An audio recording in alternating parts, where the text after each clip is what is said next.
And now we're going to the sacred cow of save money.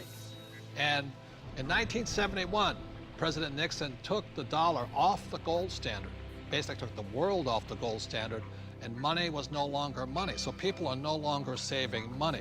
So just to reiterate again, this is $300, what an ounce of gold was worth in the year 2000. So Kim, lift that, okay?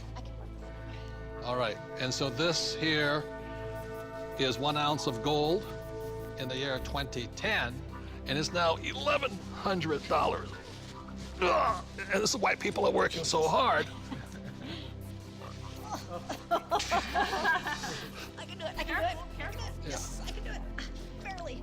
So the big reason I've said in my books for years that savers were losers is very simply because in 1971, the dollar stopped being money, it became debt. Right, Mike? Yeah, the rules all changed in '71. Before then, somebody, when they became working age, they could expect to put away 10% a year, and by the time they got into their 60s, they could retire on their savings account and expect to live off that interest. And in '71, everything changed, and they started creating currency on a massive scale. Worldwide. Ever since then, worldwide.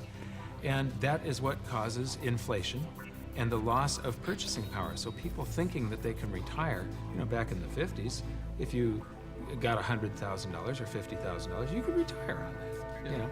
So for my mom and dad, you know, the World War II generation, the industrial age generation, it was very smart to save money. For our generation, the baby boom generation and on, saving money could be the most stupid thing you can do because the system is stealing your wealth through the very thing you work for, called money, which is not money anymore. Right. Real money is actually gold and silver.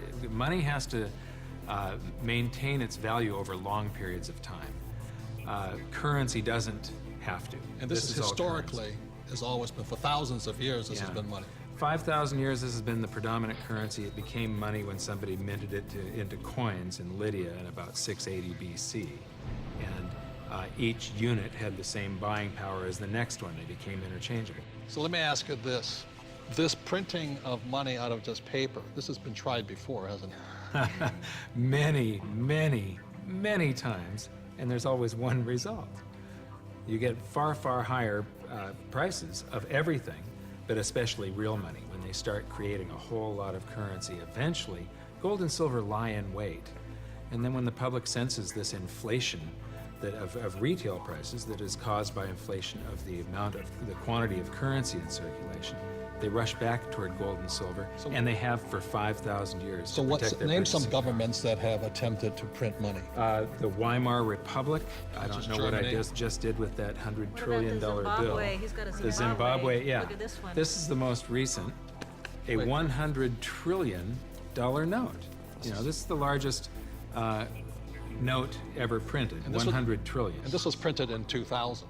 Yeah, but when Zimbabwe was created as a country, when it went from Rhodesia to Zimbabwe, they were, the Zimbabwean dollar was on parity with the US dollar. One US dollar was the same as a Zimbabwe dollar.